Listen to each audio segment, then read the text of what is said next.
סבא וסבתא נולדו וגדלו במרוקו.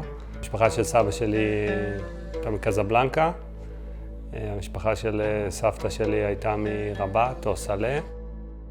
תמיד שסבא וסבתא שלי דיברו על מרוקו, בעיקר סבא, העיניים שלו נצצו, וממש ראית שהוא מתגעגע.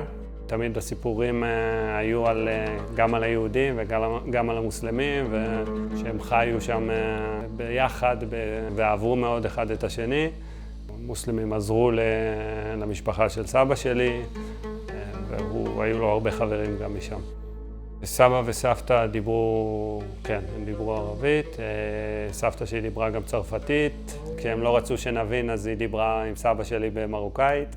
האוכל כל הזמן היה תמיד כל השפע של סלטים ושל אוכל, וסבתא שלי תמיד היה לה חשוב שנאכל הרבה. כל אחד אומר את זה על סבתא שלו, אבל הקוסקוס של סבתא שלי היה הכי טעים, והמרק, ירקות והעוף. זה היה סביב האוכל אצל סבתא שלי בבית. אני נורא אוהב תוכניות בישול, אז נוסעים למרוקו ומראים את השווקים, את השוק בקזבלנקה וכל מיני מקומות שאני יושב מרותק לטלוויזיה וחייב לראות את הכל כדי לנסות עוד קצת להבין את האווירה. ואני מדמיין את הריחות ואת הקולות ואת כל הדברים שסביב זה. אני רוצה להיות במרוקו כדי לראות איפה הם גדלו, להבין אפילו סתם הדברים הפשוטים של איך הבתים נראים ואיך הרחובות נראים ואיך המזג אוויר כשאתה הולך ברחוב, לנסות להרגיש איך הם הרגישו כשהם היו שם. אני חושב שזה יעזור לי להבין עוד קצת מי הם היו, וזה תמיד היה חלק שהם דיברו עליו נורא בהערצה ובהערכה ובגעגועים. וכשסבא וסבתא שלי נסעו לשם לבקר, סבתא שלי הייתה בת 6 כשאמא שלה נפטרה, ואני חושב עברו בערך 60 שנה מאז, או עד שהיא נסעה לשם, והיא נכנסה לבית הקברות, וסבא שלי תיאר את זה בתור מקום שהוא לא ידע בכלל איפה נמצאים דברים, ופשוט סבתא שלי רצה. נכנסה, עברה, פנתה, ידעה בדיוק איך להגיע, והגיעה בדיוק לקבר של אמא שלה. וזה תמיד הדהים אותי, שאני חייב לפחות בשבילה להגיע פעם אחת לקבר של אמא שלה.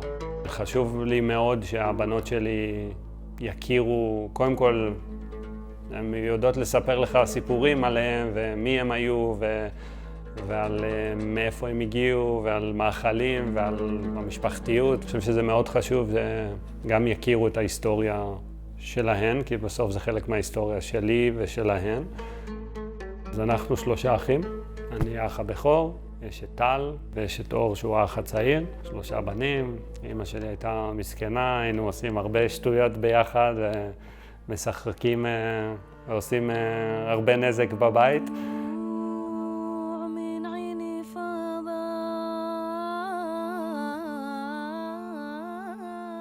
אור היה הוא עדיין מהגאונים האלה, המעצבנים שהכל מצליח להם ולימדו את עצמם הכל. מה שאני זוכר אותו, הוא היה מפרק דברים ומרכיב אותם בחזרה. הוא תמיד ידע הכל. הוא לימד את עצמו אפילו לתכנת, לימד את עצמו שפות תכנות.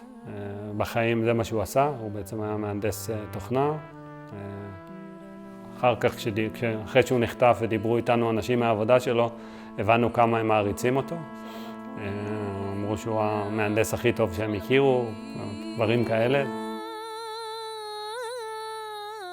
הוא הכיר את עיניו לפני 15 שנה. הם היו חלק מאותה קבוצה של חברים. הם היו חברים טובים בהתחלה, לקח הרבה זמן עד שהם בכלל הבינו. ובערך לפני 7 שנים הם החליטו שהם ביחד והתחתנו לפני 5 שנים. מאז הם היו כל הזמן יחד, בכל מקום. אלמוג הבן שלהם נולד לפני 2.5 שנים. הוא היה כל החיים שלהם, תמיד היו סביבו, כל דבר שהם עשו היה בשבילו וביחד איתו.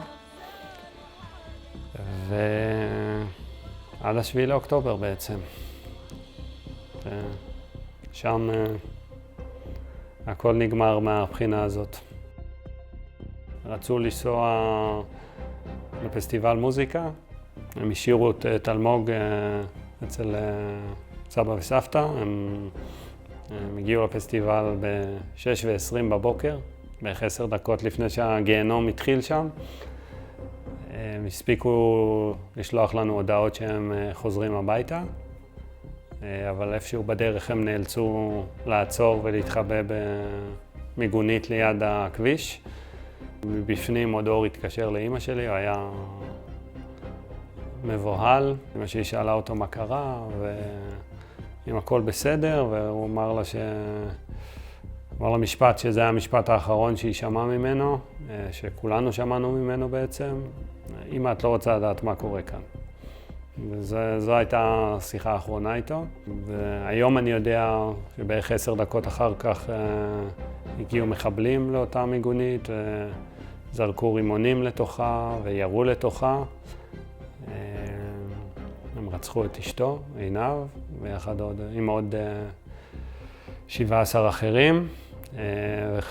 אור נחטף. מאז אנחנו מנסים לשמור על אלמוג ולדאוג שהוא יקבל כל מה שהוא צריך ויהיה שמח ועטוף באהבה. אי אפשר להגיד לידו אבא או אמא, כי הוא יבכה. והוא מתגעגע והוא רוצה את החיים שלו בחזרה, הוא רוצה את ההורים שלו, הוא רוצה לחזור הביתה, והוא לא יכול. מבקש מכל מי שרק יכול לעזור לנו באיזושהי צורה, לשחרר אותם, לשחרר את אור, לשחרר את כל שאר החטופים, כי בסוף הם רק אזרחים. קודם כל הייתי אומר למלך כמה מעריצים אותו ומעריכים אותו עדיין פה.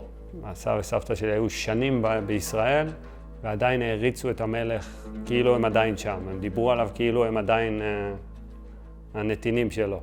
וזה תמיד הדהים אותי, ולא הצלחתי להבין איך הוא הצליח להשאיר כל כך הרבה רושם עליהם, למרות שהם היו ילדים קטנים. היה לו חשוב העם שלו, שזה גם המוסלמים וגם היהודים, והוא לא הבדיל בין מוסלמים ליהודים, מבחינתו כולם היו אותו דבר.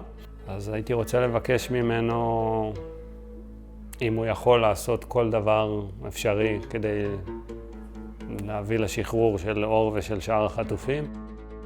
אני רוצה לבקש ממנו שיעזור לנו לאלמוג, הבן של אחי, לקבל את אבא שלו בחזרה.